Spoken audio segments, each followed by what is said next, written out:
এখন তোমরা প্রশ্ন করো যে এত বড় আন্দোলন, এত বড় জোট, গোটা বাংলাদেশ আজ ঐক্যবদ্ধ, এই ঐক্যবদ্ধ বাংলাদেশের প্রধানমন্ত্রীকে এটা নিয়ে তোমাদের প্রশ্ন করতে পুতলা হয়ে দেখতে হয়।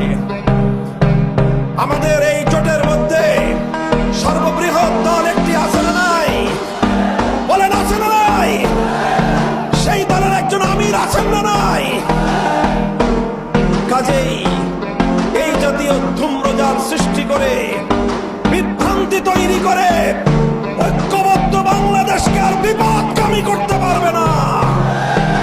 আমরা বলতে চাই 10 দলীয় যে ঐক্য গঠিত হয়েছে কোন একক নেতার নেতৃত্ব প্রতিষ্ঠার জন্য নয়। 10 দলীয় ঐক্য গঠিত হয়েছে কোন শুধুমাত্র একটি দলের স্বার্থ উদ্ধার করবার জন্য নয়। 10 দলীয় ঐক্য গঠিত হয়েছে 10টি দলের ভাগ্য করবার জন্য নয়। 10 দলীয় ঐক্য গঠিত হয়েছে বাংলার মানুষের ভাগ্য করবার জন্য। 10 দলীয় ঐক্য নির্বাচন করছে নিজের দলকে প্রতিষ্ঠা করবার জন্য নয়। 10 দলীয় ঐক্য নির্বাচন করছে বাংলার মানুষের ভাগ্য পরিবর্তন করবার জন্য।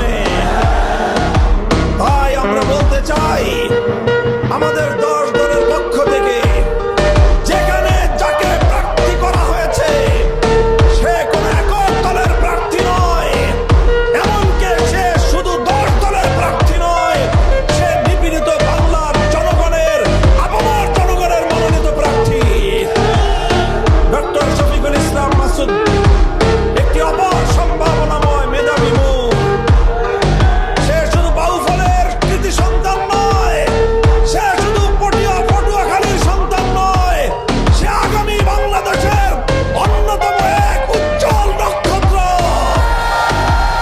ইনশাআল্লাহ আগামীর বাংলাদেশের বিনির্মাণ, আগামীর মেধাবী বাংলাদেশ, সম্ভাবনাময় বাংলাদেশ তৈরির জন্য যেই মেধাবী নেতৃত্বের প্রয়োজন তার অন্যতম প্রধান মুখ হবে ডক্টর শফিকুল ইসলাম মাসুদ। ইনশাআল্লাহ আমি দোয়া করি, আশীর্বাদ জানাই বাংলাদেশের আলেম সমাজের পক্ষ থেকে ডক্টর শফিকুল ইসলাম মাসুদকে আমি আশীর্বাদ এবং দোয়া করি। ইনশাআল্লাহ যেই বাংলাদেশ গড়বার জন্য আমরা হাতে হাত রেখেছি, সে বাংলাদেশ গড়বার জন্য সে আমাদের অন্যতম হিরণ্ময় হাতিয়ার হিসেবে কাজ করবে।